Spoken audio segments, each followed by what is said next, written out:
Hey everyone, welcome back to the channel. In today's video, I'm going to show you guys how I built this mounted wine holder out of a dresser that I found while dumpster diving. Let's get into it. So for those of you that don't know, I live in New York City, and if you've ever been in New York City, you know one thing, and that is New York has a lot of trash. And a lot of time, this trash is like lightly used furniture and things that like can be repurposed or reused for other things. So in today's challenge, I'm gonna be going dumpster diving, basically looking for anything that I can kind of convert into some sort of like wine holder or something that I can at least put in my apartment. So now the quest is beginning. I'm gonna start looking in dumpsters. Let's get into it. I just came across these two dumpsters here, and right next to it is a small little dresser here. And you can see the top of this is pretty much damaged beyond repair, but I do think I might be able to use this wood on the side, or maybe even like the drawers themselves.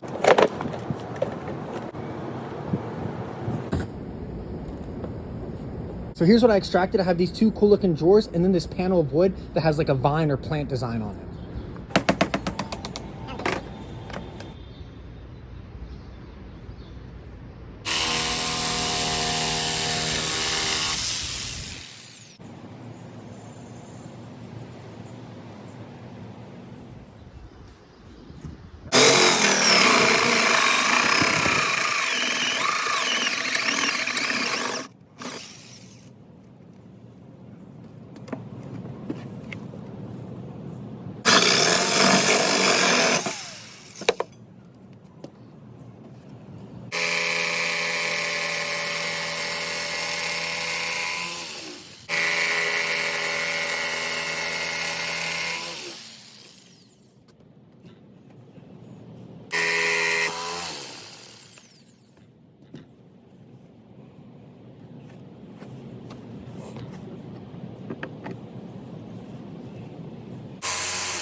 Thank you guys so much for watching. I really appreciate it. If you made it to the end of the video, please subscribe to this channel. It really helps. And if you have any other ideas of things that you want me to try to make, if you want me to go dumpster diving, let me know again. Maybe I'll create like a series out of it. Also, if you have any questions about how I built this, I'll definitely answer those if you ask me down in the comments. And with that, I'll catch you on the next video. Thanks for watching.